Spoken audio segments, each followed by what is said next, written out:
eu creio muito, mas muito. Eu já creio nas promessas do Senhor, sempre criei, você crê nas promessas do Senhor.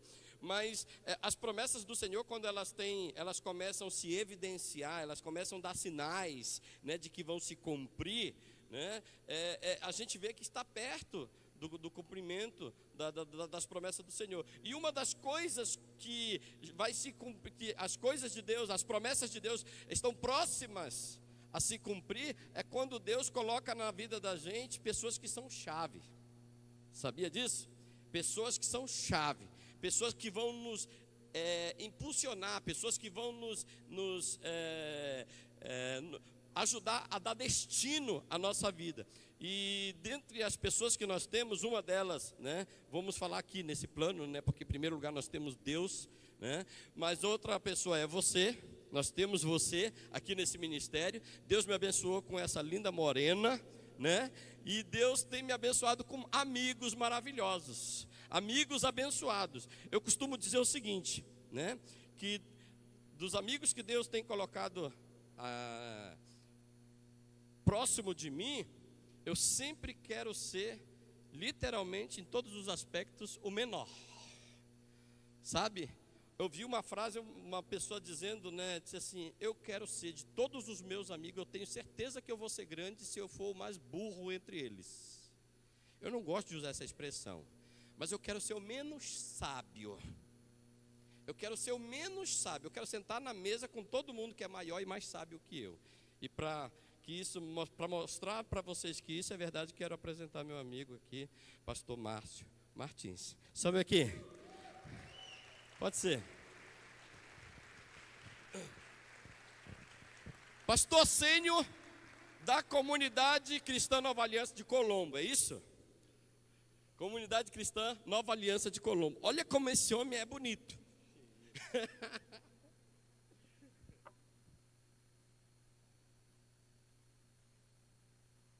Amém? Pastor, opa, eu quero que você tenha liberdade, tá? Ali nós temos pessoas ali que são bem, né, instruídas. Às vezes elas levantam uma plaquinha, né, é para nós e tal. Mas olha, eu quero te dizer que você tem liberdade, tá? Se ele precisar de mais 5 minutos, quem dá mais 5 minutos além do tempo? Ó, 5, 10, 15, 20, 25, 30, 35, 40, 45. Aí você tem o tempo que você precisar, tá bom? Deus abençoe a tua vida. Eu te uso poderosamente. Amém? Obrigado pelo carinho. Boa noite, igreja. Graça e paz. Que igreja linda, e não é só para agradar vocês, não. Que igreja linda, empolgante, vibrante. Eu estou me sentindo em casa. Eu quero pedir, dá uma salva de palmas a Jesus por esse irmão que está do seu lado. Que extraordinário esse lugar. Amei estar aqui, meu amigo. Amei. Tem lugares que a gente passa, Deus já foi bom comigo, eu já tive a oportunidade de pregar o Brasil todo. E tem lugares que a gente passa, a gente serve e vai embora. E tem lugares que a gente passa e você fala assim: se eu morasse nessa cidade, eu queria ser membro dessa igreja. E eu posso dizer para você, se eu morasse aqui em Piraquara, eu queria ser membro da comunidade Portas Abertas. Que igreja maravilhosa, gente. Me apaixonei mesmo. É um bom estar com vocês, é um prazer poder servir, pastor. Eu chamo de Zaqueuzinho, tá, gente? A Kathleen, né? A Kathleen, ela mandou mensagem para mim sexta-feira, né, pastor, confirmando a agenda. Você vai estar com a gente na igreja do pastor Atenil. Falei: Atenil, Jesus, Atenil. Falei: que agenda que é essa que eu fiz? E a minha esposa estava viajando. E hoje eu não tinha até ligado a agenda. Eu falei: meu Deus, será que a Anne chega a tempo de ministrar no domingo à noite? Eu falei: Atenil. E eu procurei nas minhas anotações. Falei: gente, no meu WhatsApp, será que foi alguém que fez essa agenda? Será que sou eu mesmo? Aí eu mandei mensagem para ela, falei: posso fazer uma pergunta? O pastor Atenil é o pastor Zaqueu? Ela falou: é ele mesmo, né? Mas não é Zaqueu, é Zaqueuzinho. E eu juro, eu achava, eu tinha certeza que o nome dele era Zaqueu. Nós caminhamos junto lá com o pastor Odilon muitos anos no Café de Pastores. E o pastor Odilon é apaixonado pelo pastor Zaqueuzinho, né? É apaixonado pelo pastor Atenil. E ele sempre chamou de Zaqueuzinho, o Marciano sempre chamou de Zaqueuzinho, e para mim era o Zaqueuzinho e vai continuar sendo Zaqueuzinho. Não sei se eu vou lembrar de Atenildo da próxima vez que eu voltar, mas Zaqueuzinho eu não esqueço nunca. Bom, gente, eu sou pastor sênior de uma igreja chamada Nova Aliança, estamos em Colombo, desde 2015 como Nova Aliança. Eu sou pastor já há quase 20 anos, mas em 2015 Deus nos deu essa direção em começarmos algo, e temos vivido, como vocês, a misericórdia e a graça de Deus todos os dias. Pastor Zaqueuzinho estava contando um pouco do testemunho desse prédio, como vocês assumiram aqui, bem no tempo de pandemia, que desafio é. E eu também tenho um testemunho de pandemia, sabe, pastor? Quando chegou a pandemia, nós estávamos numa fase de crescimento da igreja, e tínhamos chegado a 600 membros naquela época, em 2020. Eu lembro quando chegou a pandemia, nós perdemos 200 membros de uma hora para outra. 200 pessoas sumiram, né, dos nossos relacionamentos, até online na época, e nunca mais voltaram, E eu confesso para vocês que eu fiquei bem triste. Nós não paramos na pandemia, nós fazíamos culto drive-in, fazíamos culto em estacionamento com o povo no carro, nós fazíamos live como vocês provavelmente fizeram, nós fazíamos as escolas online, nós continuamos. A vida continuou da forma que era possível. E eu fiquei muito frustrado, falei, Deus, perder 200 pessoas assim, um terço da igreja numa hora para outra, isso chateia o coração de um pastor que ama o rebanho, um pastor que está voltado a cuidar de pessoas. E um dia Deus falou para mim no meu devocional, Deus falou, não te preocupe, que eu continuo no controle de todas as coisas. Para resumir a história, quando a pandemia começou, nós perdemos 200, quando a pandemia terminou, nós já tínhamos ganho mais 400. E agora faz 2 anos, e eu digo para vocês que foi uma virada de chave. Nós saímos dos 400 de 2020, em 2024, hoje são 1.250 pessoas. Deus tem sido maravilhoso. Pode aplaudir a Jesus, Ele é bom demais. E existem situações que nós enfrentamos, que nós não entendemos. Às vezes você passa por tempestades na vida, você não sabe por que você está enfrentando essa tempestade. Fala assim, mas por que está se levantando? E na grande maioria das vezes que nós enfrentamos tempestades, nós acreditamos a tempestade ao diabo, até porque ele acaba sendo um dos grandes geradores de tempestades no nosso caminho. Mas 2 verdades eu quero que você entenda sobre tempestade. A primeira dela, um dos principais propósitos que Deus permite que eu e você venhamos enfrentar dias ruins, é para que nós possamos conhecer o poder de Deus. Diga comigo, a tempestade, não, aquela empolgação que você estava agora há pouco, diga assim, a tempestade revela o poder de Deus. O Evangelho de Marcos, capítulo 4, eu não vou pregar sobre isso, tá? Eu quero só trazer essa ideia para vocês. O Evangelho de Marcos, capítulo 4, verso 31, conta de Jesus com os seus discípulos entrando no mar de Genezaré, que na verdade é um lago. E no meio da viagem eles enfrentam uma tempestade. Os discípulos ficam desesperados ao nível de acordarem Jesus, que estava dormindo na proa do barco. E eles não acordam Jesus porque eles esperavam viver um milagre. Eu entendo que eles acordam Jesus porque eles precisavam mais um par de braços para tirar a água do barco. A Bíblia diz que o barco estava quase se arrebentando, pastor. E a Bíblia diz que então Jesus se levanta. Imagina ele assim, com o olho meio colado de ramela. Ai, pastor, credo, falar das ramelas de Jesus. Ele estava num corpo humano e ele tinha ramela igual eu e você. Ou você não tem ramela? Tem? Eu tenho, e não é legal não. Mas Jesus levanta, ele dá aquela esticada no olho para tirar aquele embaçado. E a Bíblia diz que com 2 direções ele resolve o problema. Ele diz assim, aquieta-te vento, acalma-te mar. E a Bíblia diz que houve bonança, houve paz. Quando Jesus está voltando para dormir, chama atenção a parte final do capítulo, que diz que um discípulo cutucou o outro. Não fica claro quem foi o discípulo que falou. E um discípulo que caminhava com Jesus pelo menos aqui há 7 meses.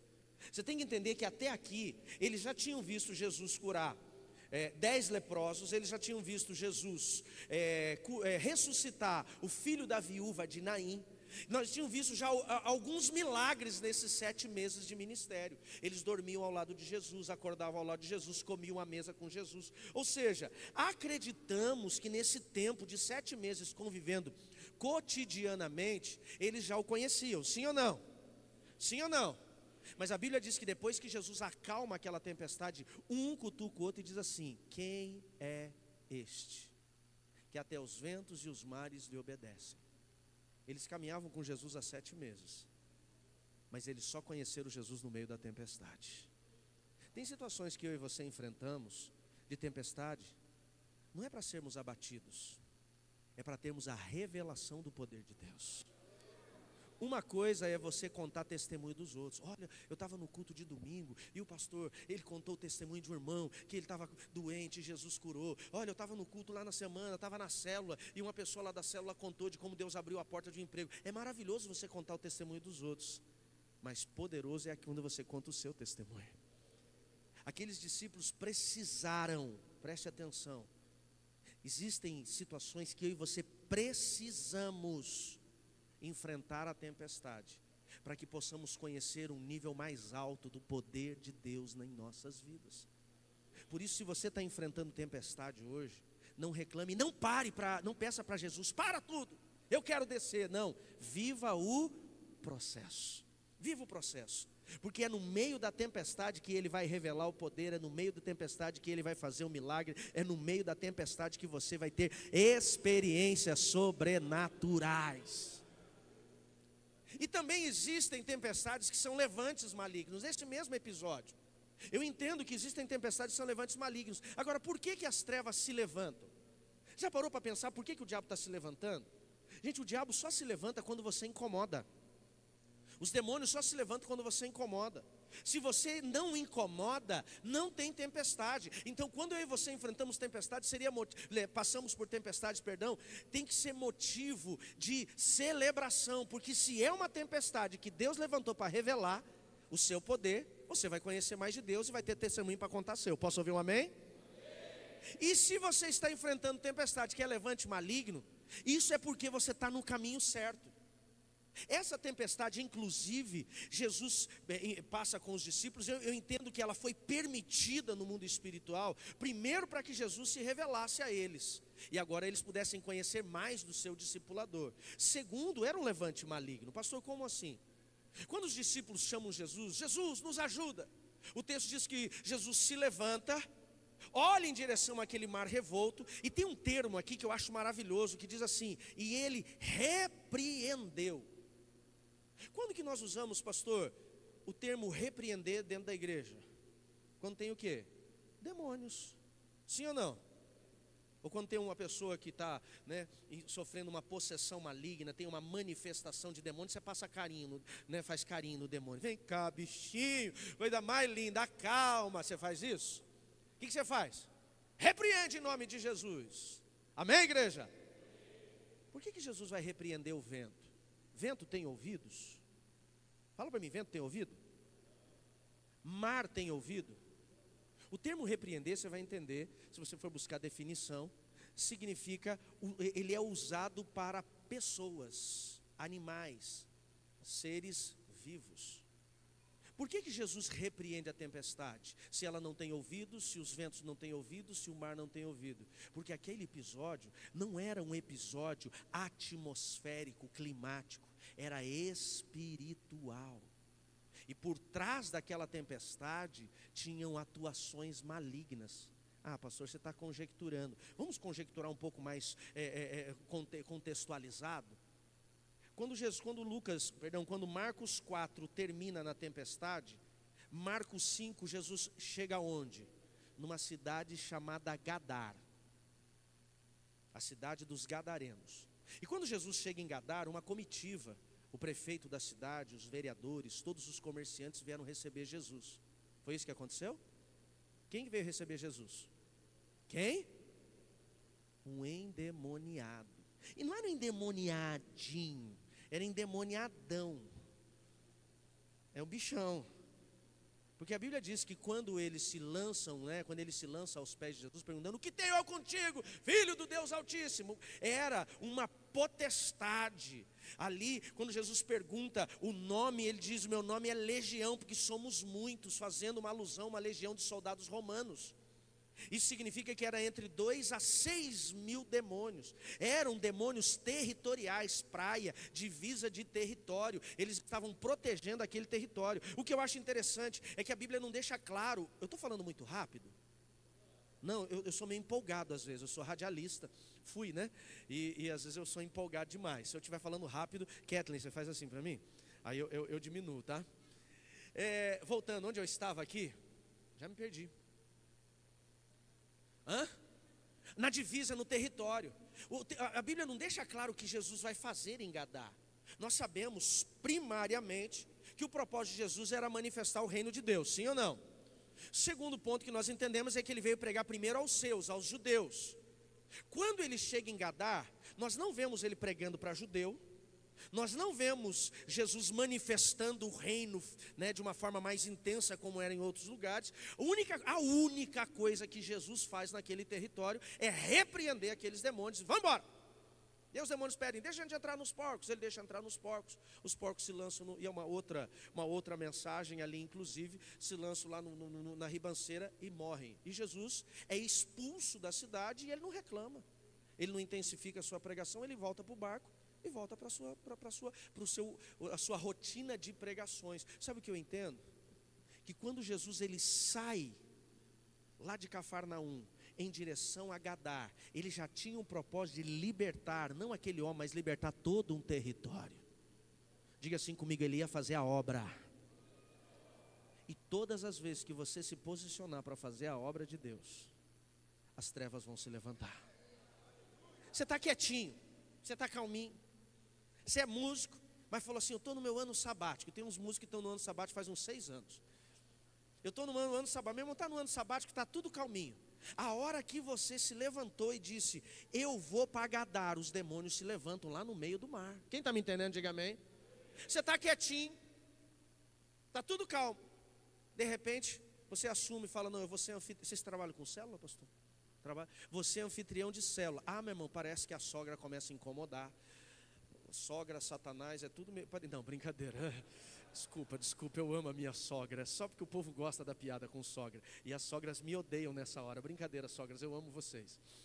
Meu irmão, é só você assumir que vai liderar uma célula. É só você assumir que vai servir a igreja. É só você assumir que vai trabalhar nessa recepção linda que vocês têm. Que povo maravilhoso. Hein? Fiquei assim, ó.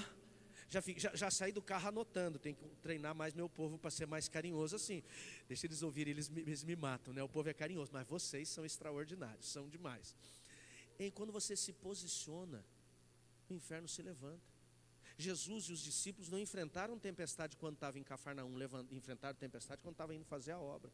Todas as vezes que você se levantar para fazer algo para o reino de Deus, se prepare, virá tempestade. Se você está enfrentando uma tempestade que é por conta de Deus se revelar, espera ela chegar.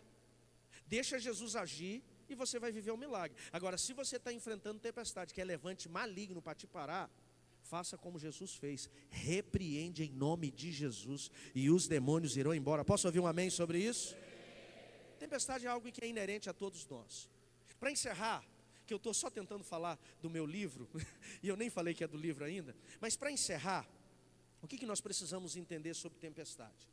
A tempestade, ela é um elemento, pode ser, né, visto como atmosférico, mas eu entendo muito mais como espiritual, que Deus vai usar para revelar os nossos alicerces. Mateus capítulo 7, verso 21, se eu não me engano, diz assim: um homem sábio construiu sua casa na rocha, o homem tolo construiu sua casa na areia. O homem sábio que construiu sua casa na rocha enfrentou fortes ventos, vieram chuvas contra aquela casa, as águas se levantaram. O homem tolo que construiu sua casa na areia, vieram chuvas fortes, ventos fortes, torrentes e bateram contra aquela casa. O que eu quero que você entenda? Tanto tolos quanto sábios constroem, têm resultados. Às vezes nós olhamos algumas pessoas, pastor, crescendo, e nós dizemos assim, nossa, como cresceu rápido, meu Deus. Ei, não se preocupe, pare de olhar os resultados, porque tolos também constroem. E numa condição leiga de construção, quem aqui trabalha com construção já trabalhou? Quem aqui trabalha com construção já trabalhou? Levanta a sua mão aqui, quero ver. Numa visão leiga da construção, quem já trabalhou vai me corrigir se eu estiver errado. Construir na areia, ou seja, construir sem alicerce é mais barato, sim ou não? Sim ou não? Quanto custa hoje o alicerce de uma casa no percentual da obra? 30%? Mais ou menos isso? Então, se eu for fazer uma casa e não colocar alicerce nessa casa, só jogar a casa em cima da areia, eu vou economizar pelo menos 30% da obra, sim ou não? Se a casa era para custar 100 mil reais, vai custar 70, sim ou não? O sábio que construiu na rocha tem alicerce e gastou 100, o tolo gastou 70. Numa visão leiga, o tolo teve lucro, sim ou não? Vocês estão me entendendo? Sim ou não? Vou ficar nervoso, me ajuda. Construir sem alicerce é mais rápido também, porque também deve levar uns 25% do tempo da obra, concorda comigo? Uns 25%. Então, se construir na areia sem alicerce, é mais rápido e mais barato. Então, os tolos também constroem. Tem muito tolo construindo empresa, tem muito tolo construindo casamento, tem muito tolo até construindo igreja. Tem muito tolo construindo um monte de coisa. Não se preocupe com os resultados do tolo. E nem fique esperando as coisas, porque o que vai revelar quem é tolo e quem é sábio é a tempestade. Porque uma hora a tempestade chega para tolos e sábios. Às vezes você está enfrentando uma situação desconfortável e você está entendendo isso como uma tempestade. Você fala assim: Jesus, por que eu estou enfrentando isso? Será que eu estou falhando em alguma coisa? Não, a tempestade vem para todos. Você pode ser um bom marido, uma boa esposa, um bom empresário, um bom líder de célula, um bom pastor. Você pode ser, e a tempestade vai chegar. Mas o objetivo da tempestade é o quê? Revelar os alicerces. Porque quando a tempestade chega para o tolo, a casa cai. A Bíblia diz: grande foi a sua ruína. Quando a tempestade chegou para o sábio, a casa ficou de pé. O vento bateu, gerou desconforto, mas quando acabou, ele olhou e falou: ufa, Deus me guardou. Só cuide quando você passar por elas e Deus vai te dar sabedoria. Eu só vou falar desse. Eu tenho um livro chamado Aprendendo com a Tempestade. Aqui eu falo de 8 tipos de tempestades bíblicas, essas 2 que eu falei e mais algumas. Se você tem enfrentado situações desconfortáveis, se tem enfrentado algumas lutas, eu acredito que vale a pena você comprar. Ou se você conhece pessoas que estão enfrentando tempestades, dá de presente para ela esse livro, vai ser abençoador. Eu tenho outro livro meu, eu tenho 12 livros escritos, só consegui trazer 2. Os outros, graças a Deus, mas infelizmente esgotaram. Graças a Deus porque esgotou, porque vendeu tudo. E infelizmente eu não consegui parar para mandar imprimir essa semana. Eu tenho um segundo livro que eu escrevi, o meu penúltimo. Esse aqui é o meu mais recente, acabei de lançar. O meu penúltimo livro é esse livro aqui. Não é aquele livro poderoso igual do Luciano Subirá. Inclusive eu escrevi antes dele, né? Mas o do Luciano Subirá de jejum é aquele catatauzão, né? Esse livro é aquele tipo de livro que você lê em 2 idas ao banheiro. Você entendeu, né? Um bom crente tem que ter livro no banheiro. Ninguém pode ler o livro dele depois, né? É só ele. Mas um bom crente, o problema é a hemorroida depois. Ih, pastor, vem falar essas coisas aqui. A gente só está falando a verdade. Mas esse livro eu falo sobre o poder do jejum. Eu falo sobre o que é de fato jejum. Tem gente que fala assim: eu estou fazendo jejum de Instagram. Isso não é jejum. Isso é propósito. Jejum, ele é bem claro, é abster-se de alimento líquido ou sólido. Então a gente já começa a aprender um pouquinho. É um livro bem fácil de compreensão, bem objetivo, bem diretivo, sobre como jejuar e alguns tipos de jejum. Por exemplo, às vezes o cara fala assim: eu vou fazer um jejum de Daniel. Qual é o jejum de Daniel? Aquele 21 dias de comer só legumes. Não, esse não é o jejum de Daniel correto. Porque Daniel tem 2 tipos de jejum: o de 10 dias só de legumes e leguminosos e 21 dias de coisas saborosas. E cada jejum tem um propósito. Então nós precisamos entender. Às vezes a pessoa fala assim: eu vou fazer um jejum para comprar um carro. Você não faz jejum para comprar um carro, você faz jejum para matar a sua carne. Esse é o propósito do jejum. Talvez você precisa de um jejum para matar a sua carne e entender se é propósito de Deus comprar o carro ou não. Depois você termina o jejum, o Espírito Santo fala assim: não, tá bom o carro que você tem, tá bom o emprego que você está. Então eu falo muito sobre isso nesse livro, e você entender. Jejum de Daniel de 10 dias de legumes e leguminosos. Qual é o propósito? Não se contaminar com as coisas contaminadas do mundo. Então, se você está chegando na sua vida cristã, tem sido atacado por situações, sendo tentado, jejum de Daniel 10 dias. O jejum de Daniel de 21 dias de coisas saborosas, que aí você corta tudo que é bom. Chocolate é bom? Picanha é bom? O povo gosta mais de chocolate do que picanha aqui, hein? Gostei de ver. deixa eu ver, gostam de banoffee? Eu sou apaixonado por banoffee, é bom? Tudo isso não pode, pastor Zaqueuzinho salivou, ele deu até uma limpada aqui assim, né? Jejum de 21 dias de Daniel, coisa saborosa, é basicamente comer arroz e beber água. Comer pão seco e beber água. Qual é o propósito desse jejum? Esse é para respostas de Deus. Daniel disse, eu busquei uma direção de Deus, e enquanto ele não me respondeu, eu jejuei durante 21 dias. E aí nós vamos encontrar o jejum de Esther, jejum de proteção, nós vamos encontrar o próprio jejum de Jesus de 40 dias. Cada tempo de jejum e cada propósito tem um objetivo. Falo sobre isso nesse livro. E eu trouxe outros livros ali, uma referência para mim é o pastor Cote, eu trouxe alguns materiais dele. Se você gosta de estudar, eu trouxe bastante dele aqui, mas eu vou te mostrar esse aqui, Pastoreamento Inteligente, é extraordinário.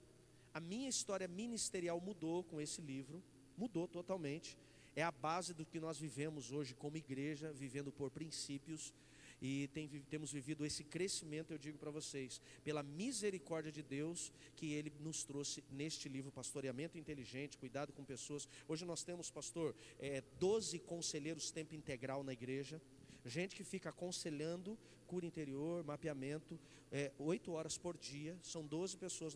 Só o nosso ministério de aconselhamento hoje, ele custa para nós, em dinheiro isso, R$17 mil por mês, a folha de pagamento, só para o povo que está atendendo gente nessa área. E eu digo assim, esse é o cuidado que Deus deu para nós e tem sido maravilhoso. E se você é pastor, líder de célula, quer entender princípios, esse livro é maravilhoso. E esse livro aqui chamado Josué, um manual para uma vida abundante. Eu tenho outros dele ali, mas depois você passa lá, você vai conhecer. Jesus, que horas são? Meu Deus, já foi 20 minutos, eu vou correr, tá, pastor? Vamos? Começa agora? Amém. Olha lá o irmão da plaquinha, começa agora. Abra sua Bíblia comigo, lá no livro de 2 Samuel, capítulo 18, verso 7. Eu estou tão empolgado que eu esqueci que eu não estou em casa. Você vê que eu estou pensando que estou em casa. Lá na Nova Aliança, quando eu falo, abra sua Bíblia comigo, o povo celebra. Porque entende que quando você abre a Bíblia, Deus fala. Amém, queridos? E quando Deus fala, a gente fica alegre. Sim ou não? Então quando eu falo assim, abra sua Bíblia comigo, o povo fala, Posso me sentir em casa? Eu sei que eu já fui para o culto pela manhã, eu já estive em casa, mas vou fazer de novo. Abra sua Bíblia comigo. Aê, coisa linda. Deus vai falar, amém, queridos? Não sou eu, é Deus. Lá no livro de 2 Samuel, capítulo 14, verso 25. Pode liberar, obrigado, minha amada, Deus te abençoe.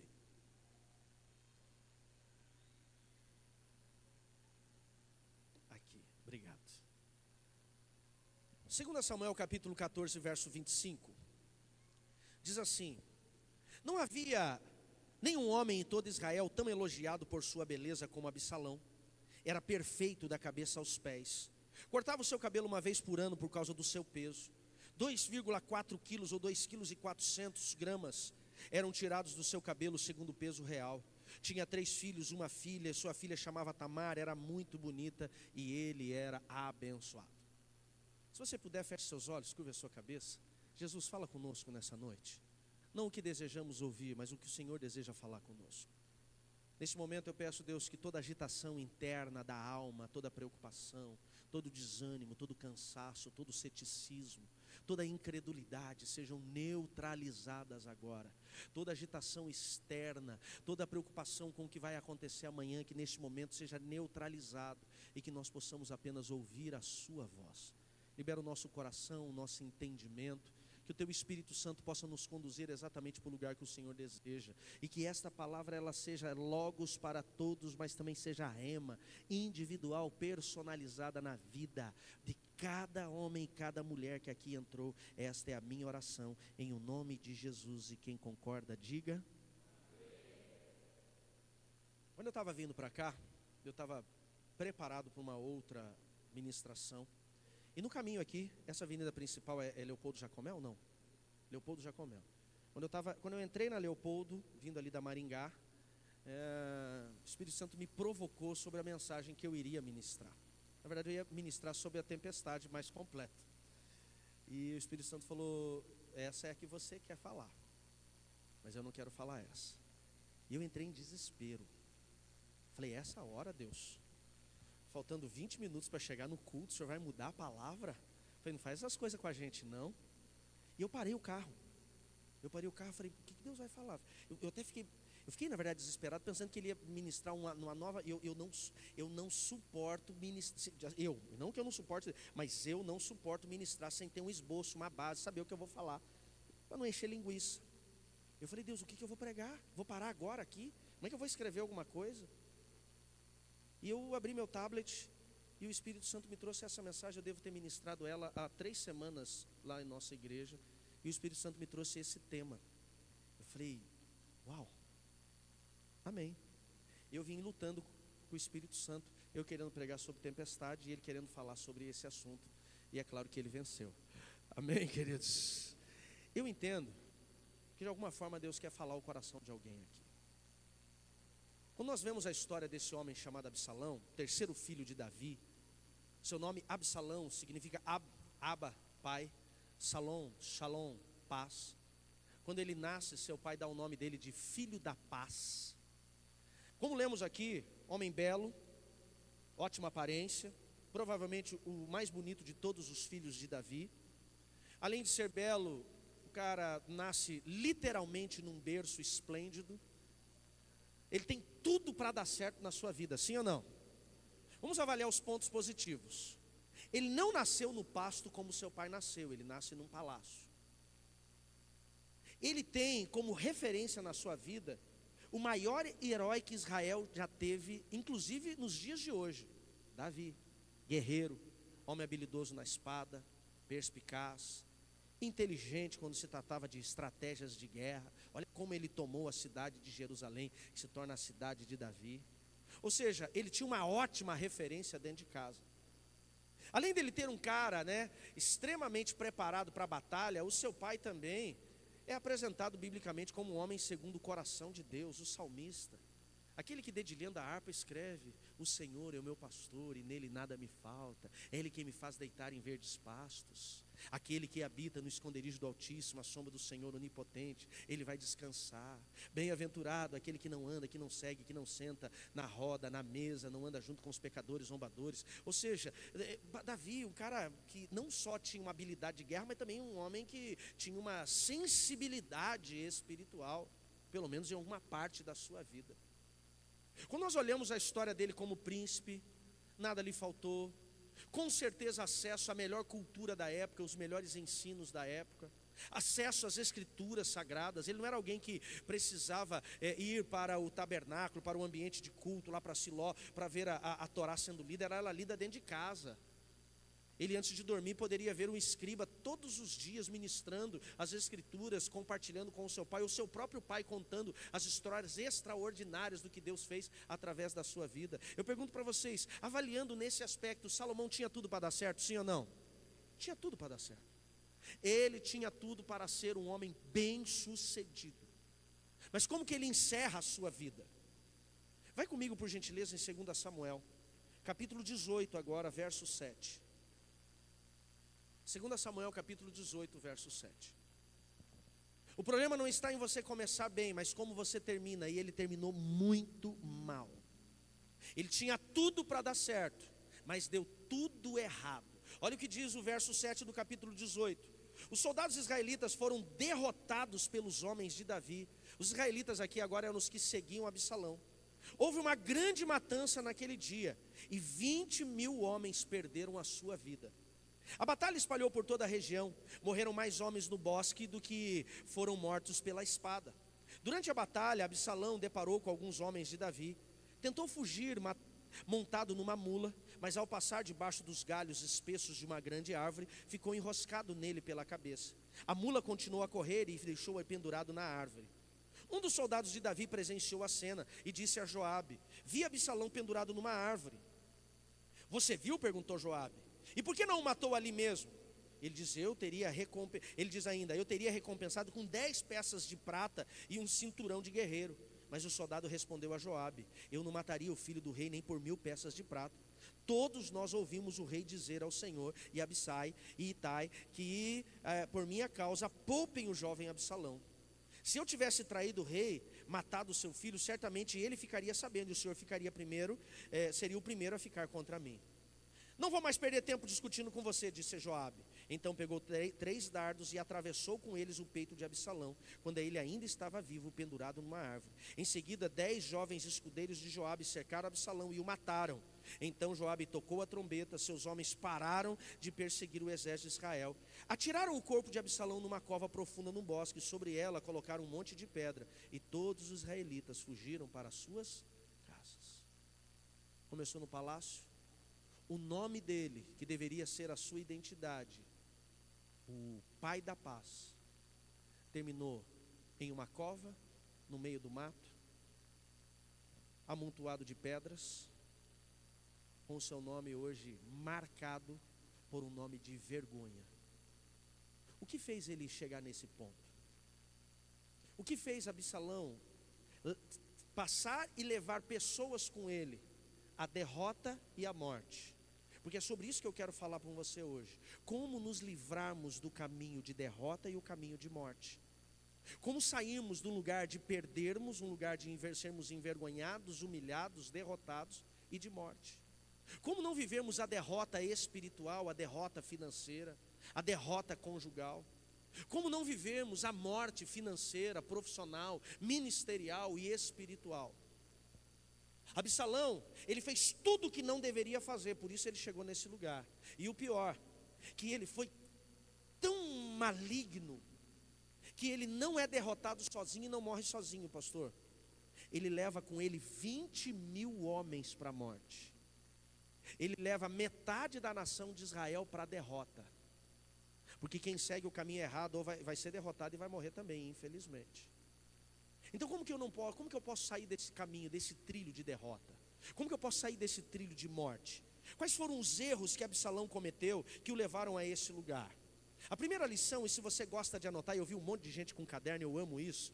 Talvez você vai anotar no seu celular, talvez vai anotar no seu computador, no seu tablet. A primeira lição que Absalão, ele me mostra, que é o primeiro passo para o caminho da derrota e o caminho da morte, é que Absalão, ele não tratou as suas insatisfações. Cuidado com as suas insatisfações. Existem pessoas que hoje estão vivendo derrotas profissionais. Quando fala de derrota profissional é o quê? É a vida profissional que não dá certo, as coisas que não rompem na sua vida. Por conta do quê? Porque ele não trata as suas insatisfações lá dentro da empresa. Tem pessoas que talvez estão vivendo hoje morte conjugal. Como é que é seu nome, pastor? Eu gosto de usar o nome do pessoal. Clóvis. Tem pessoas, pastor Clóvis, pastor, né? Pastor Clóvis, que estão vivendo derrotas do seu casamento conjugal. Morte do seu casamento. Destruição da sua família. Vendo seus filhos morrerem espiritualmente. E o que levou ele a esse lugar de morte, esse lugar de derrota? Ele não ter parado lá atrás para tratar a insatisfação dentro do casamento. Tratar a insatisfação dentro do seu relacionamento familiar. O que significa? Qual é a definição da palavra insatisfação? Olha que interessante. A insatisfação é um sentimento ou um estado de descontentamento, frustração, que ocorre quando as expectativas e as necessidades, ou ainda os desejos de uma pessoa não são atendidos. Existem coisas que vão acontecer lá na sua empresa, existem coisas que vão acontecer lá na sua casa, e talvez às vezes até aqui na igreja, que elas não estão atendendo a sua necessidade ou a sua expectativa. E tem gente que quando ele se sente frustrado, descontente com algo, ao invés dele sentar e arrumar, ele deixa aquilo se tornar um monstro dentro dele. Quem está me entendendo, diga amém. Sabe por que ele morre jovem? Ainda morreu jovem. Tinha tudo para dar certo e deu errado. Sabe por que ele morre nesse lugar de vergonha, pendurado numa árvore? Ele não podia fazer nada. Sabe por que o seu corpo é jogado no meio do mato? Gente, na condição que nós temos hoje, alguém ser lançado numa cova no meio do mato é indigente, sim ou não? Um rei morreu como indigente. Um príncipe, perdão, morreu como indigente. Sabe por que ele chegou nisso? Porque quando ele se tornou insatisfeito com o que aconteceu dentro da sua casa, ao invés de ele arrumar, ele escondeu. Qual foi a insatisfação de Absalão? Você provavelmente deve lembrar. A Bíblia diz que Aminon, o filho mais velho de Davi, o detentor do trono, se apaixona pela própria irmã ou meia-irmã chamada Tamar, que era irmã de pai e mãe de Absalão. Induzido pelo seu primo maligno, ele acaba violando. Quando eu falo violando, não preciso entrar em detalhes, vocês entendem, né? Sim ou não? Ele acaba violando a própria irmã. Alguém pode dizer assim, mas pastor, por que Deus deixou isso acontecer na vida de Davi? Por que Deus permitiu a casa de Davi enfrentar esse processo de abuso íntimo, de vergonha? Porque Davi descobriu a sua família. Só abrindo um parênteses aqui. Davi descobre a sua família. Quando Davi, ele pode ver que a família, Davi ele enfrentou batalhas contra Saul, ele foi perseguido por 17 anos, ele não levantou a espada contra o seu senhor e seu sogro, e mesmo enfrentando batalhas terríveis, Deus sempre guardou ele, sim ou não? Mas quando ele, lá em 2 Samuel, capítulo 11, ele comete o adultério com Betseba, a mulher de Urias, e mata Urias para esconder o seu pecado, ele traz a espada e a desgraça para dentro da sua casa. O adultério de Davi, ele descobre a sua família para o abuso íntimo e para a perversidade. Onde tem adultério não arrumado, não consertado, não alinhado, ali vai haver possibilidade de infiltrações malignas na área de imoralidade. Sabe aquela coisa de que, não, já fiz, já faz 10 anos, deixa assim, precisa ser arrumado. Não sei se vocês vão me trazer aqui de novo depois, me perdoe, mas tem que ser arrumado, tem que ser alinhado. Posso ouvir um amém? Tem que ser arrumado. Aquilo que Davi escondeu, a casa dele foi exposta por Deus, e ele acaba sendo atacado. Então, o abuso íntimo da sua filha pelo próprio irmão, o que nós vamos ver de Davi? Nós vamos ver um filho pervertido. Onde entra a imoralidade, ali vai entrar a perversão sexual. Ele é tão pervertido que ele abusa da própria irmã. Uma filha abusada. Olha a desgraceira que aconteceu por causa do pecado de Davi. E desencadeia a morte de Aminon pela mão do seu próprio irmão Absalão. Mas daqui a pouco eu chego lá. Vamos lá. Aminon, ele se apaixona pela própria irmã, possui a própria irmã, depois joga ela fora como lixo. E Davi não faz nada, porque ele era o filho mais velho, o detentor do trono, aquele que iria assumir o reino no seu lugar. Provavelmente o que o pai mais amava, mais mimava. Davi era um ótimo guerreiro, mas um péssimo pai. Um ótimo guerreiro, mas um péssimo marido. Não podemos esconder isso. Se formos falar de família, tudo que se trata de família, Davi fez errado. A consequência do seu pecado de adultério, consequentemente o pecado da morte do Urias para encobrir seu pecado, trouxe a perversão sexual para dentro da casa e a morte de 4 filhos. Olha como isso é perigoso. Homens, tem macho aí? Aí, homens, cuidado.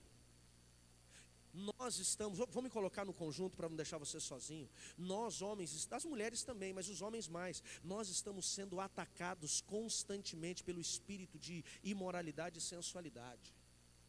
Hoje o cara vai fazer uma propaganda de uma internet, ele coloca uma mulher com pouca roupa. É verdade ou não é? Todo o ambiente que você vai olhar, a sensualidade, ela está tentando atrair atenção. E um adultério não começa lá dentro do motel, o adultério começa lá na pornografia. Ele começa lá na imoralidade do Instagram, lá na mulher de biquíni que está sempre olhando. E é isso que desgraçou a vida de Davi. O dia que Davi, ele está passeando pelo seu palácio, a Bíblia diz, no tempo que os reis iam para a guerra, ele deveria estar trabalhando. O trabalho dos reis era ir para a batalha. Davi estava no palácio, mandou Joabe.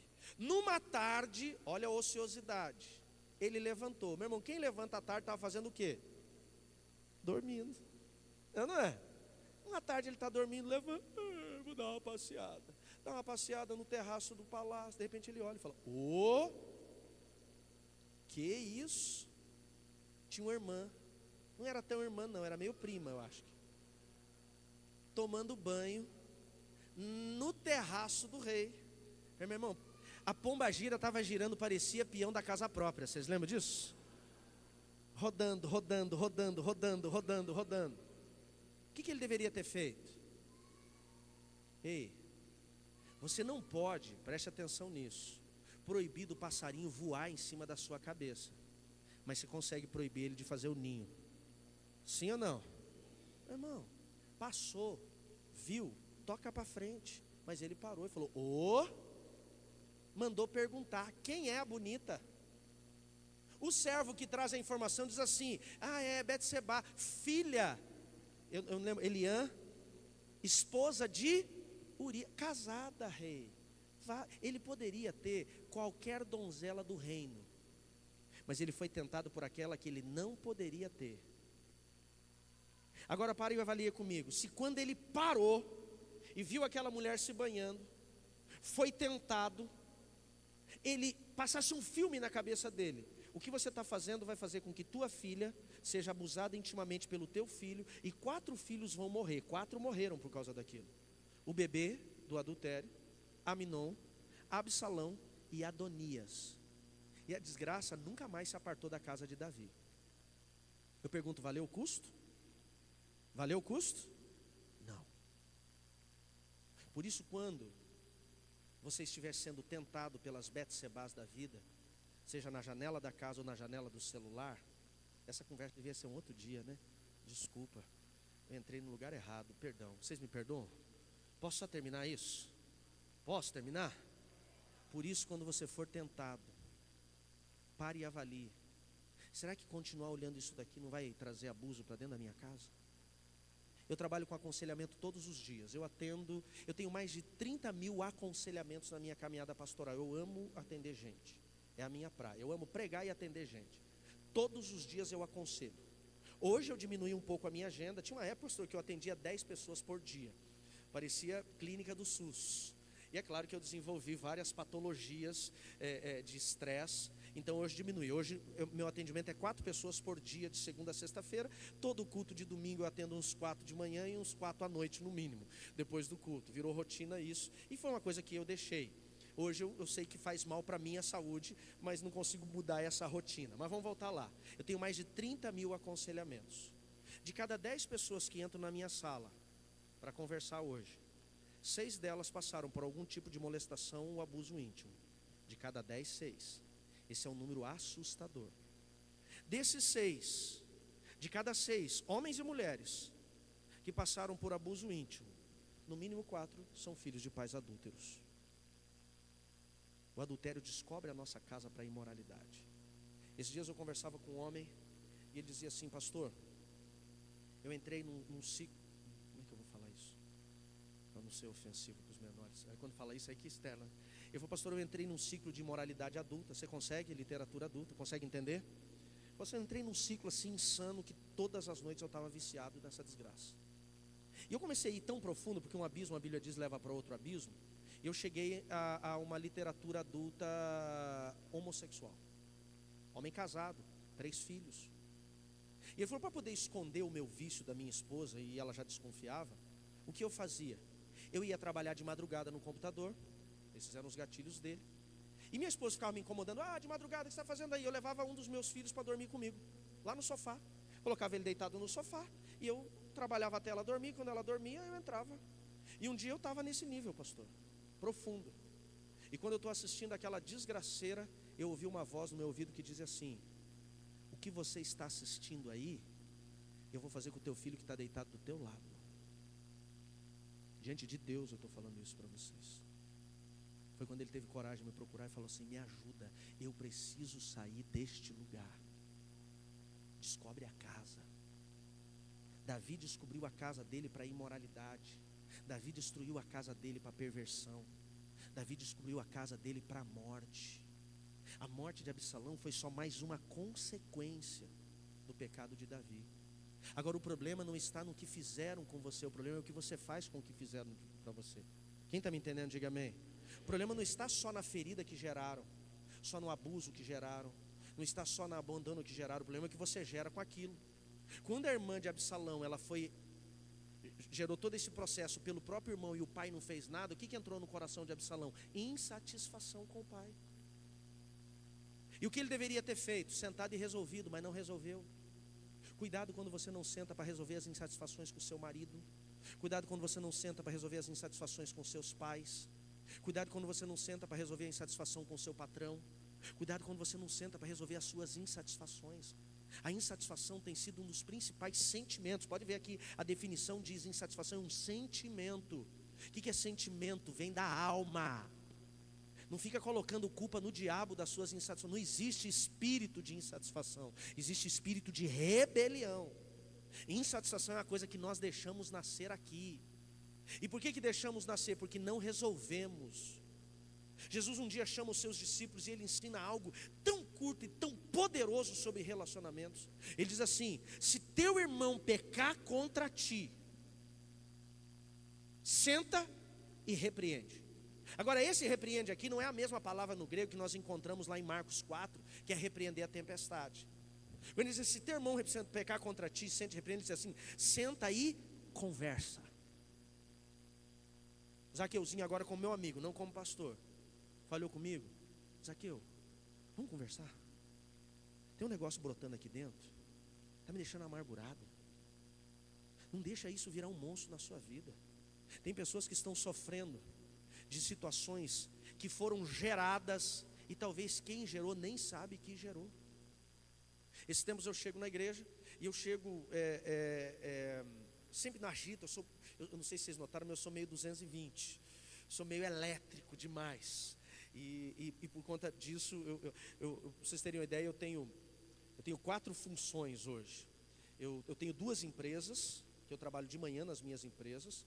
Eu tenho um programa de rádio bem meio-dia na Líder FM 91.3, meio-dia e 15 até 1 da tarde, me ouçam lá, o programa In Jesus, todo dia de segunda a sexta-feira lá 91.3 tem o programa, e eu estou lá. Eu tenho a função pastoral, né, e de agenda dentro desse processo, e o aconselhamento, escolas, treinamentos que eu faço dentro do processo. Todas as noites eu tenho alguma coisa para fazer na igreja. São 3 escolas que eu ministro 3 vezes por semana. Uma só de casais, eu e o time, né? Uma só de casais, uma só de transformação de vida, uma de teologia. E eu estou envolvido no processo. E às vezes eu chego na igreja, não sei se o pastor Zaqueuzinho ele é muito mais amável do que eu. Eu sou às vezes meio, eu chego meio agitado e acabo não vendo todo mundo que deveria. E um dia eu chego na igreja, nessa agitação, de tanta coisa para fazer, com a cabeça no culto, e passei por um rapaz, no outro templo que nós tínhamos, a mesa de som ficava mais ou menos naquela parte ali da janela. E eu passo na entrada da igreja, cumprimento o pessoal, passo, e não cumprimentei ele. Uma semana depois ele faz aniversário. Eu não vi nos grupos o pessoal parabenizando ele, na correria. Eu recebo 450, 500 mensagens por dia, não consigo já nem abrir mais as mensagens direito. E passou batidas as mensagens do grupo, eu não respondi. Você sabe como é que é. E aí um dia eu passo pelo esse rapaz na igreja e ele não olha na minha cara. Falei, nossa, fulano está esquisito. Outro dia eu fui para uma reunião, alinhando com o Ministério de Mídia, e ele começa a bater de frente comigo na reunião. Eu falei, filho na fé, ganhei ele para Jesus, discipulei, batizei. Ele morava junto, chegou na igreja, aí eu casei ele, depois de anos que eles moravam juntos. Falei, nossa, por que ele está sendo assim, me repelindo? E ele começou a ficar desconfortável na situação. Um dia eu agarrei ele. Estou chegando na igreja, ele está lá na porta. Quando ele me viu, ele vai fugir. Eu falei, vem cá, bonitão. Vamos ali na minha sala. O que foi? Eu falei, senta aí. Cara, eu não sei o que eu fiz para você, mas eu fiz alguma coisa que você está chateado comigo. E você está me tratando esquisito. E eu tenho 2 respostas.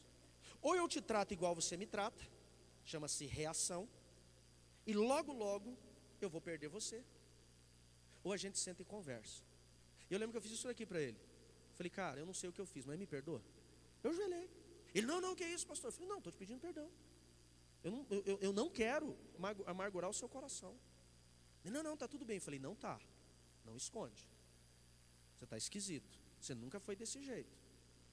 Ele falou, não, eu estou chateado. Eu falei, por quê? Porque eu fiz aniversário e você não me deu parabéns. A gente ri e fala assim, isso é mimimi. Sabe o que é isso? Ferida da alma que não foi tratada. Abandono de pai lá atrás. Aí ele começa a gerar uma expectativa de uma paternidade espiritual e eu, na minha falha, erro com ele. Por isso que a Bíblia diz, se teu irmão pecar contra ti, ou se você vê que você pecou contra alguém, senta e conversa. Porque todas as vezes que nós deixamos uma situação sem resolver, sem consertar, guardado, aquilo vai apodrecer. Sabe aquela ideia assim, vamos pôr uma pedra em cima? Você já viu pedra em cima de carniça, o que faz com a carniça? Coloca a pedra em cima de carniça. O que ela começa a atrair? Rato, barata, sim ou não? Porque os parasitas se alimentam do podre. Quando você sofre uma situação que te gera insatisfação e você coloca debaixo da pedra, os ratos, as baratas são os demônios que começam a fermentar aquilo. E vai deixando lixo num ambiente. Quem já ouviu falar do aterro da cachimba?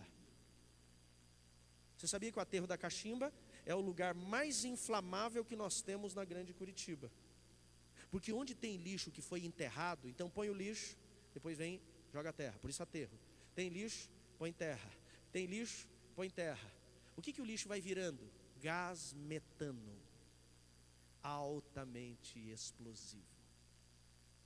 E meu irmão, tudo que é inflamável, uma hora vai ou implodir, que é para dentro, ou explodir, que é para fora.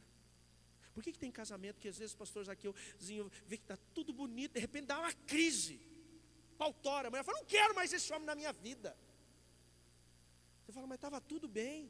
Sabe por que estava tudo bem? Porque ela estava só enterrando, para poder fazer aquela aparência de bom líder de célula, de bom anfitrião, de bom crente. Não fala para o pastor, pelo amor de Deus. Esse negócio aqui a gente resolve no interno. E vai colocando terra em cima do lixo, terra em cima do lixo. Uma hora aquilo vai explodir.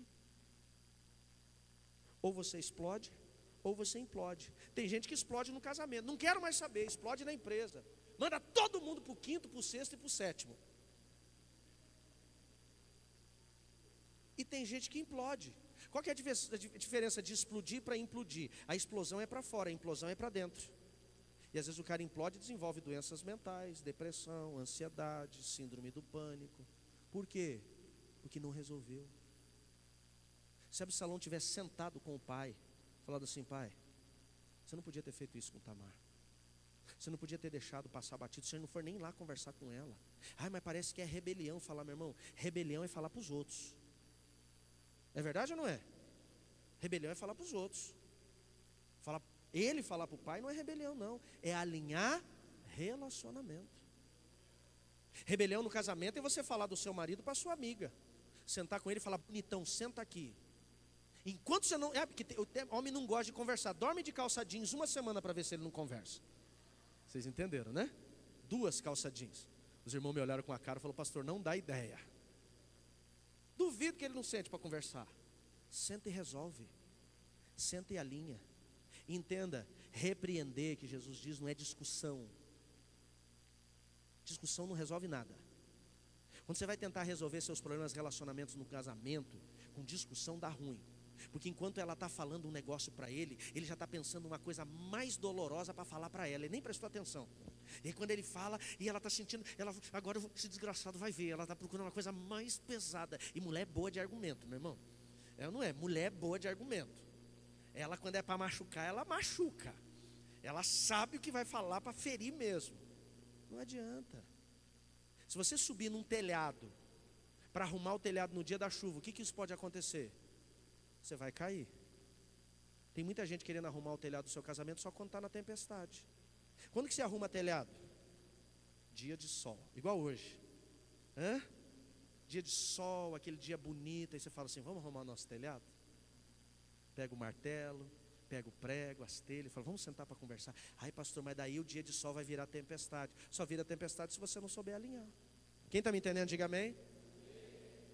Absalão, ele chega naquele lugar porque ele, infelizmente, ele não tratou as suas insatisfações. Jesus diz assim, se teu irmão pecar contra ti, sem demora, senta e resolve. E se ele te pedir perdão, perdoa. Ninguém tem o direito de aprisionar o outro com a falta de perdão. Quando você não perdoa, é como se você bebesse o veneno e esperasse que o outro morra. Quem vai morrer é você. O segredo da vida plena é você perdoar. Eu sei que tem coisas que são difíceis de se perdoar. Leva um certo tempo. Mas perdão não é um sentimento. Eu não senti em perdoar, é uma decisão. Eu decido perdoar. Posso ouvir um amém sobre isso? Eu vou resolver. E a Bíblia diz, se ele te pedir perdão, você tem obrigação de perdoar. O que levou Absalão à morte, à derrota e à morte? Ele não tratou as suas insatisfações. Ele não sentou para resolver. Ele não colocou isso na mesa. Ele não abriu o seu coração. Segundo erro de Absalão que eu preciso correr, que levou à morte e à derrota. Por ele não tratar a sua insatisfação, ele subiu um degrau a mais, pastora Adriana. Ele subiu um degrau a mais. Qual é esse degrau a mais? Ele fez justiça com as suas próprias mãos. Quem não trata as suas insatisfações vira justiceiro, justiça própria, vingativo. E isso é maligno. Abra a tua Bíblia comigo, por gentileza, em Romanos 12, 19. Romanos 12, 19. Vai lá comigo, se puder colocar na projeção também. Romanos 12, 19. Diz assim: não vinguem vocês mesmos, amados, dai lugar à ira de Deus. Não fecha a Bíblia não, olha só para mim um instante. Posso descer mais perto dos 6 um minutinho? O que Aminon fez contra a sua própria irmã, aquele abuso íntimo, vocês acham que Deus ia deixar passar batido? Sim ou não? Não. Deus, Ele é justo. Porém, Ele não precisa da sua justiça. Olha o que Salomão fala em um dos provérbios. Ele diz assim: se Deus pesar a mão no seu inimigo e você se alegrar, Ele tira. Para você não pensar que Ele está pesando a mão por tua causa. Deus não vai ser justiceiro por mim e por você. Se alguém te traiu, se alguém te humilhou, se alguém te rejeitou, se alguém te feriu, e o teu coração está amargurado com essa pessoa, enquanto teu coração estiver amargurado, Deus não vai fazer nada. Aí uma hora você fala assim: ok Deus, eu perdoo. Com raiva, tem gente que perdoa com raiva, mas perdoa. Eu perdoo, eu vou perdoar, eu libero ele, Jesus. Quando você tira seu coração daquele lugar, aí Deus começa a agir. Porque Ele é justo por Ele mesmo e não por eu e você. Quem está me entendendo, diga amém. Olha o que diz o texto: meus queridos irmãos, nunca se vinguem de ninguém, pelo contrário, que seja Deus quem dê o castigo. Ele vai trazer, a Bíblia diz: tudo que o homem plantar, este também vai colher. Se alguém te humilhou no trabalho, meu irmão, não se preocupa não, Ele vai colher. Se alguém roubou você, não se preocupe, Ele vai colher. Deus, Ele é justo. Por isso Ele diz: a vingança não é tua, a vingança é do Senhor. O problema é que às vezes nós somos tão arrogantes, perdão se eu for ofensivo, mas somos tão arrogantes e achamos que nós somos donos da justiça. E falou: já que Deus não vai fazer, eu vou fazer. Foi isso que Absalão fez. Ele falou: já que Deus não faz, eu faço. Já que meu pai não faz, eu faço. E ele se torna um justiceiro na sua própria mão. Ele vai buscar a vingança. E a vida dele, dali em diante, quando ele não trata a insatisfação, que ele vai para esse segundo degrau, a vida dele desgraça tudo.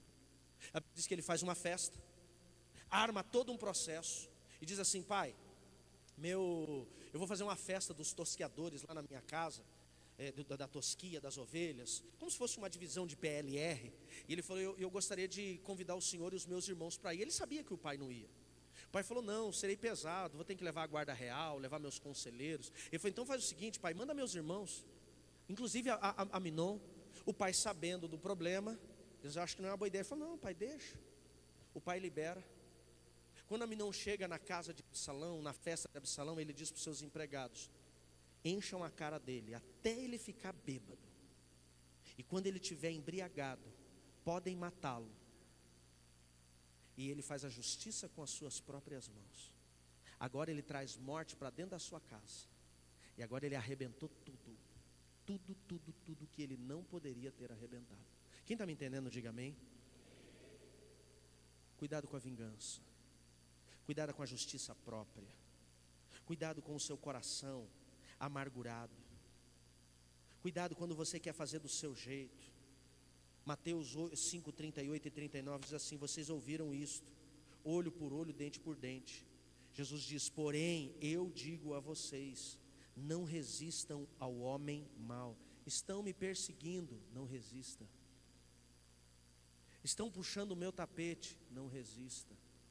Estão me humilhando, não resista. Ele diz: mas se qualquer que bater na face direita, ofereça também. Ah, é ruim isso, hein? É ruim, não é? É bonito para ler, é difícil para viver. Pastor, Jesus está nos ensinando a ser bobo. Como é que eu vou virar a face? Porque se você não vira a face, você quer vingar. E se você vinga, Deus para de vingar. Agora, quando você se cala, recua, aí Deus se levanta. Amém, queridos? Ele se levanta. Deus não vai deixar nenhuma injustiça sem ter a sua consequência. E a última lição para a gente encerrar, e que nós precisamos entender, o terceiro e último passo, é a rebelião de Absalão. Diz assim o texto, 2 Samuel 15:1. Algum tempo depois, Salomão providenciou para si uma carruagem de cavalos e contratou 50 guardas para servirem como guarda da sua honra. Todas as manhãs ele se levantava cedo e ia até o portão da cidade. Quando alguém trazia uma causa para ser julgado pelo rei, Absalão perguntava de que cidade essa pessoa era, e ela respondia de qual tribo de Israel pertencia. Então Absalão dizia: sua causa é justa e legítima, pena que o rei não tem ninguém para ouvi-la. E ele começa a armar a sua rebeldia. Insatisfações não tratadas levam a injustiças, a justiça com a sua própria mão, melhor dizendo. A vingança, a justiça com a sua própria mão leva à rebelião. E qual é o problema da rebelião? Se você puder, e é o último texto que nós vamos abrir, vai comigo em 1 Samuel 15:23. 1 Samuel 15:23 diz assim: a rebeldia é um pecado tão grave quanto a feitiçaria. Persistir no erro é um mal tão grave quanto a idolatria. Assim como você rejeitou a ordem do Senhor, Ele te rejeitou como rei. Deus falando para Saul. Olha para mim. A Bíblia compara o pecado de rebelião a dois pecados que afastam totalmente de Deus. Ele diz: a rebelião é idolatria e feitiçaria. Talvez tem pessoas hoje que estão sendo derrotadas profissionalmente. A vida profissional dele não dá certo. Esse tempo eu aconselhava uma pessoa, ele dizia assim para mim: pastor, faz 10 anos que eu não consigo me estabelecer numa empresa. Já fui vendedor de uma das maiores empresas do meu ramo de atuação do Paraná. Já ganhei muito dinheiro. E desde que eu saí dessa empresa, eu não dei mais certo. Falei, interessante. Falei, me fala por onde que você passou nesses 10 anos. Ele deu uma lista de empresas, passou por empresas boas. Mas sabe qual que era a situação dele, Kathleen? Era assim, 6 meses em uma, 7 meses em outra, 3 meses em outra. Falei, meu amigo, conta pra mim, o que você fez nessa grande empresa quando você passou por ela? Não fiz nada. Falei, me conte como é que era o teu comportamento. Por que você saiu de lá? Eu acabei sendo mandado embora.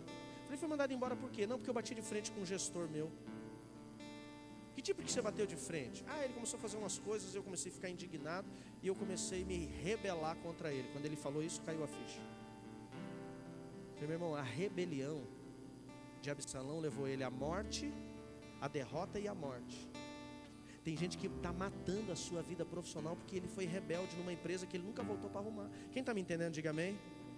O que Absalão fazia? Ele ficava no portão da cidade, aliciando o coração dos que estavam também insatisfeitos com ele. Porque o insatisfeito atrai mais insatisfeitos. Ele começou a levantar a bandeirinha do sindicato de Israel. Com todo respeito, se tem alguém, mas ele começou a se levantar contra. Voltando para esse rapaz, ele começa a bater de frente com o gestor. Ele se rebela ao nível de perder emprego. E desde que ele se rebelou e nunca voltou para arrumar, a vida dele está contaminada pela rebelião. Quem está entendendo, diga amém. Isso é sério demais. Fica de pé, por gentileza. Isso é sério demais. Tem gente que às vezes a vida dele está travada por causa do que? Da rebelião contra o pai. A Bíblia diz assim: honra teu pai e tua mãe para que tudo te vá bem. Tem gente que o cara, ele desonrou o pai e a mãe lá atrás. Um outro episódio, enquanto você fica de pé, só contar rapidinho. O rapaz chegou na igreja, ele falou: pastor, 6 anos que a minha vida profissional e financeira é um caos. Um caos. Comecei 4 faculdades, não consegui terminar nenhuma. Tive a oportunidade de morar fora do Brasil, num país onde todo mundo que vai para lá prospera, e eu não rompi. Hoje eu estou trabalhando com motorista de aplicativo. Meus amigos do aplicativo ganham dinheiro e eu só tenho custo com carro, prejuízo. E eu tenho uma maldição. Eu falei, quando começou isso? Eu falei, começou há 6 anos atrás. Eu falei, me conte como é que é teu relacionamento com o seu pai. Ah, é bom. Sempre foi bom? Não, tive uma época que não foi. Eu falei, qual foi o ápice assim de não foi? Ele falou, uma vez meu pai discutiu com a minha mãe, levantou a voz para ela, chamou ela de palavrões que eu não suportei, eu perdi a cabeça, parti para cima dele e moí ele de pau. Precisou de 3 para me tirar de cima dele. Eu falei, quanto tempo faz isso? Ah, foi no ano tal. Aí eu fiz a conta. Quanto tempo fazia? 6 anos. Eu falei, amigão, desde o dia, a Bíblia não diz assim, honra teu pai e tua mãe que te foi bom.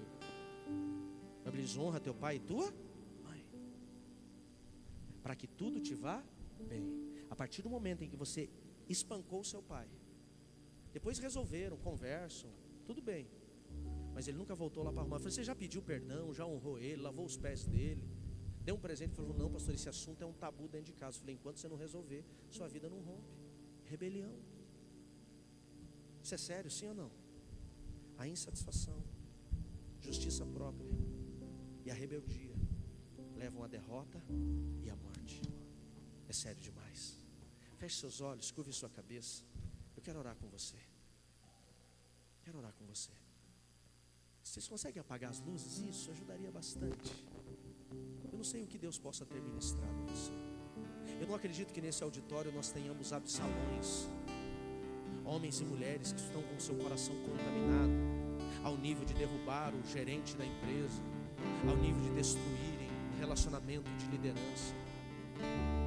Mas talvez possam ter pessoas aqui que estão insatisfeitas.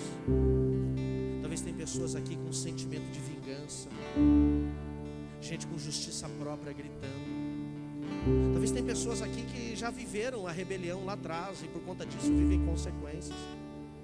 Se Deus falou com você de alguma forma, se Deus ministrou a sua vida de alguma forma, se você entendeu algo que foi falado aqui como uma instrução de Deus sobre a sua vida, põe a mão sobre o seu peito. Põe a mão sobre o seu peito.